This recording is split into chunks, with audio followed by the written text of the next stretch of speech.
पुरुष अगर अपने ऐसे वो 5 टेस्ट करवाएं जो नहीं करवाते वो, क्योंकि उनको नहीं पता कि ये टेस्ट अगर वो करवाएंगे टाइम से तो उनकी वाइफ जल्दी प्रेग्नेंट हो जाएगी।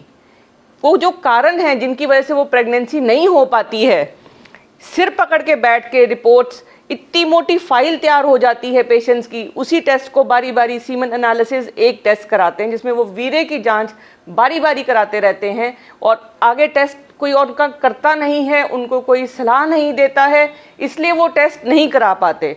आज मैं आपको वो 5 टेस्ट बताऊंगी जो आपकी अगर टेस्टिस काम नहीं कर रही हैं और तो वो काम भी करने लगेंगी, कारण भी पता चलेगा, उन कारणों का इलाज भी पॉसिबल है और प्रेगनेंसी भी पॉसिबल है।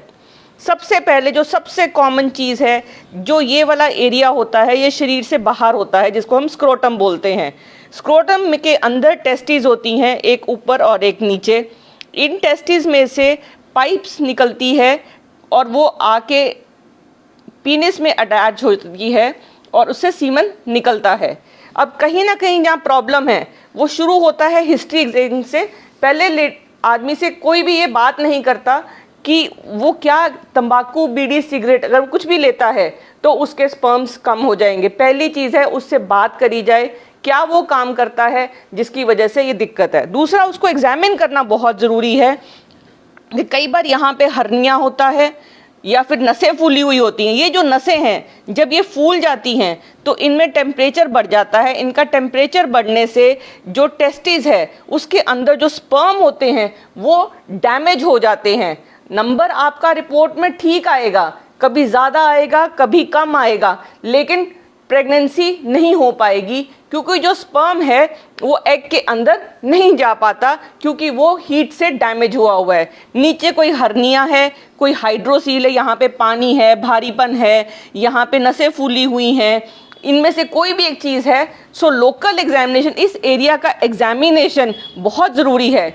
एक और प्रॉब्लम बहुत कॉमन है आदमियों में कि जो यहाँ पे ऊपर एक स्किन होती है जिसको फोर स्किन बोलते हैं, वो फोर स्किन अगर ऊपर की तरफ नहीं जाएगी तब भी इनफर्टिलिटी हो जाती है, तब भी संतान नहीं होती। ये है सिर्फ एक सिंपल एग्जामिनेशन जिसमें कोई दर्द नहीं, कोई बुखार नहीं, कुछ नहीं होगा। दूसरा, इसके बाद नेक्स्ट आता है कि उनके हमें टेस्ट करने होते हैं। उनके हार्मोन टेस्ट करने बहुत ज़रूरी हैं कि जो हार्मोन है, जितना भी सिस्टम है टेस्टिस का, वो यहाँ से ब्रेन से शुरू होता है। यहाँ पे पिट्यूटरी और हाइपोथैलेमस 2 ग्लैंड्स हैं जिनमें से hormone LH, FSH, E2, prolactin secrete होता है। वो यहाँ पे आके इन टेस्टिस पे एक्ट करता है और यहाँ से टेस्टोस्टेरॉन और फ्री टेस्टोस्टेरॉन बनते हैं जो स्पर्म बनाने में हेल्प करते हैं, जिसको स्पर्मेटोजेनेसिस बोलते हैं, और वो स्पर्म्स बाहर आके प्रेगनेंसी देते हैं। तो ये बहुत ज़रूरी है कि आप ये 6-7 जो हार्मोन्स हैं इनके लेवल अवश्य कराएं। अगर ये हार्मोन के लेवल ज़्यादा हैं तब भी प्रॉब्लम है, अगर ये लो हैं तब भी प्रॉब्लम है। फिर आया कि ये हार्मोन्स भी हमारे नॉर्मल आ रहे हैं डॉक्टर साहब, इसके बाद नेक्स्ट कंडीशन आएगी कि देखें कि फिर हमें अल्ट्रासाउंड करना पड़ता है कि ये देखने के लिए कि जो यहाँ पे प्रोस्टेट जिसको हम बोलते हैं, प्रोस्टेट एक होता है और सेमिनल वेसिकल्स 2 चीज़ें होती हैं।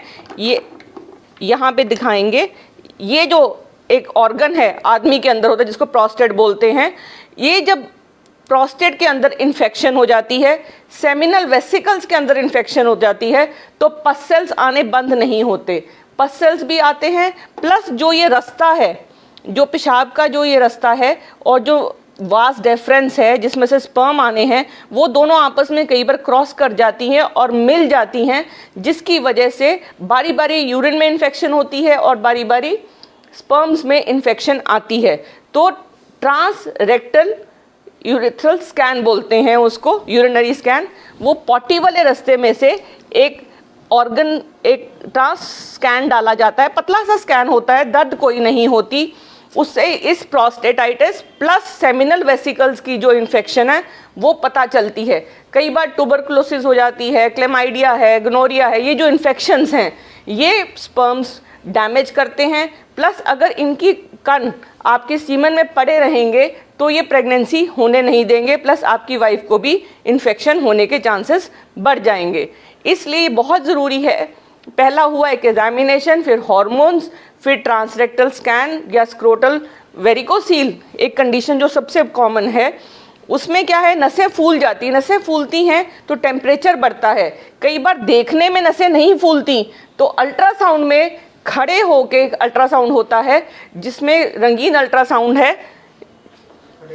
आदमी जब खड़ा होता है तो उसको अपना जोड़ जब वो नीचे लगाता है तो नसें फूलती हैं। जब नीचे की नसें फूलती हैं तो वो अल्ट्रासाउंड में पता चलता है, तो उनको ऑपरेट करवाने के बाद स्पर्म्स नॉर्मल हो जाते हैं, डैमेज होने बंद हो जाते हैं। इसके बाद जो नेक्स्ट चीज़ है, अगर ये सारा कुछ ठीक है और फिर भी हमारे स्पर्म्स नहीं है, तो हमें ये पता करना बहुत ज़रूरी है कि क्या ये अंडेदानियाँ काम करती हैं कि नहीं करती।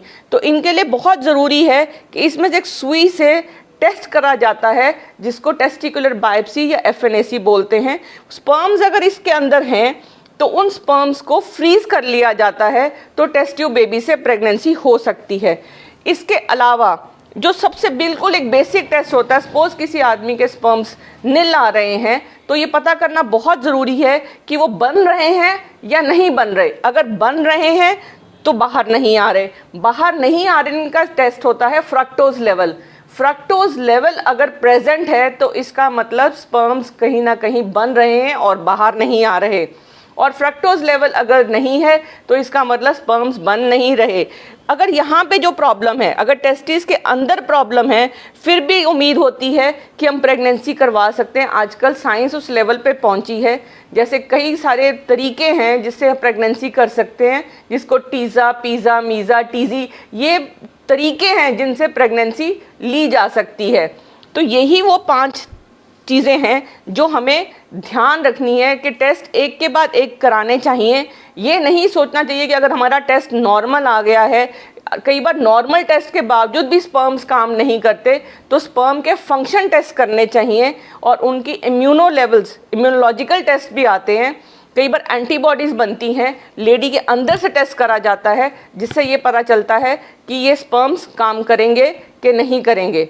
और एक जो सबसे बड़ी भ्रांति है आदमियों में कि मैस्टरबेशन करने से इनफर्टिलिटी होती है, ऐसा कुछ नहीं होता। तो इसलिए आप निश्चिंत हो जाएं। अगर आपको कोई भी प्रॉब्लम है और अगर आप टाइम से अपने टेस्ट कराएंगे तो आपको एक स्वस्थ संतान अवश्य प्राप्त होगी।